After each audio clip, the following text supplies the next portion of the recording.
Hello there. This is Harmony Quaker. And yesterday I shared a post on Facebook on both my private and my professional page where I shared with you all my the struggles that I've had with my body throughout my life. Um, and in sharing that, what I really wanted was to sort of free myself from the shame of having body shame. So, what I've learned over the years is that the more I try and hide this part of myself that I feel bad about, and it wasn't even that I felt bad about my body, it was that I felt bad about feeling bad about my body, if that makes sense. Like I had shame about my body shame. So, I've been holding this body shame in my psyche for years now, not wanting anybody to know that I have this. It's been over 20 years since I've been overweight, and I'm 40. So half of my life was spent struggling with my weight, and half of my life has spent in a body is that is a healthy weight and that is strong and fit. And in the past 20 years, it's not that like I constantly feel shame about my body or constantly feel big in my body, but when I do, I try to hide it because I don't want you to know that I feel bad about myself. And this is called collapse. So I go into this like deep collapse in my shame and feel deeply unworthy of love.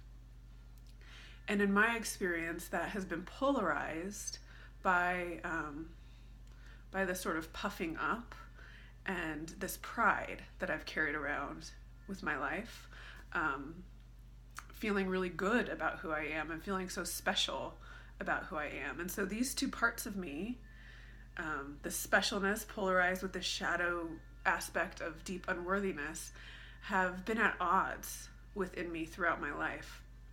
And yesterday, the reason why I shared this darker shadow side is because I desperately didn't want you to know that I had it.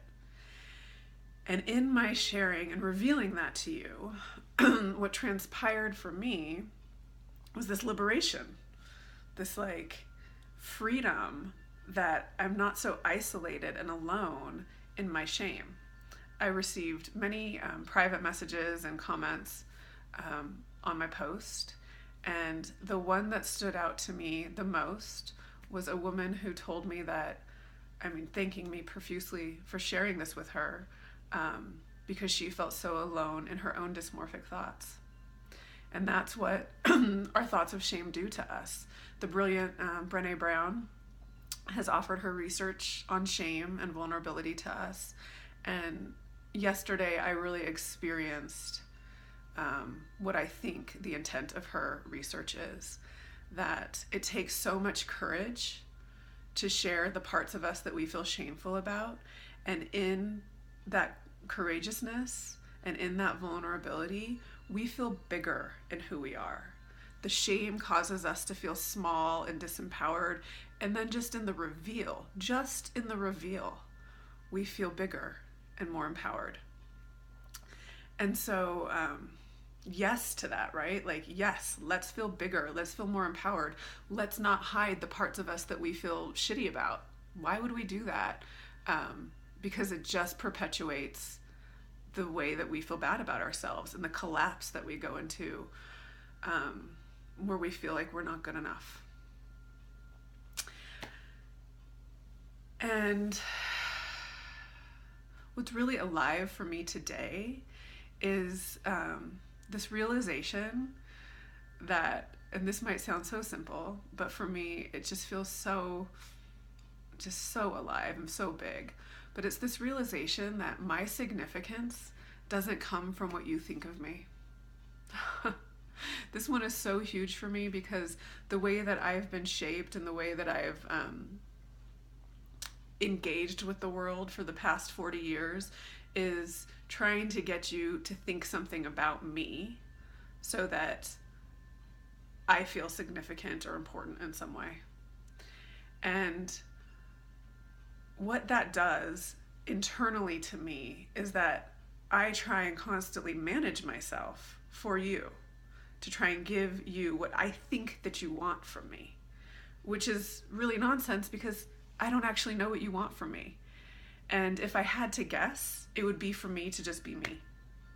And so that's what's there when this polarization between me managing my specialness and my deep fear of unworth, when that polarization and that tension is released, what's in its place is my own vibration. Me not managing myself for you. Me standing my sacred ground, owning who I am. And like, yes, if we could all just be so deeply who we are at our core and offer that to the world, that's how we develop the authentic, deep relationships that we long for. That's how we actually experience the giving and receiving of real love. When I'm trying to manage myself for you, anything that you give me actually isn't love, because I wasn't standing in my own vibration to even give to you of myself in a way that I could receive in kind.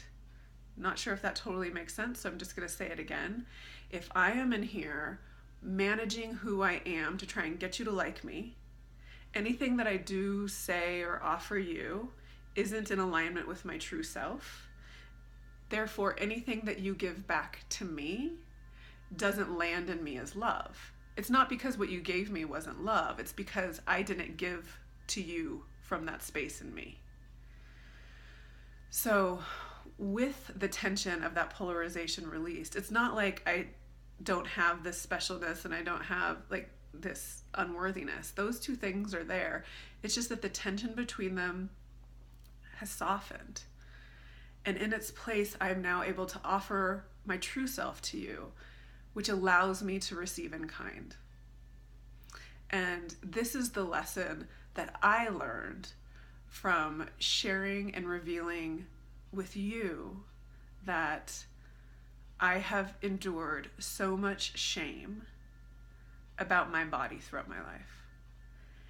Once I offer that up and I no longer hold onto it in this like really subversive, isolating way, once I offer it up, what's left is so much more empowering and beautiful than I ever could have imagined. So thank you for receiving that message. Thank you for sharing the impact with me. And I just really want to encourage you to be really clear on when you're managing yourself for other people. When you're trying to hide your anger or your shame or your fear, and you're trying to keep it down into the recesses of your unconscious. And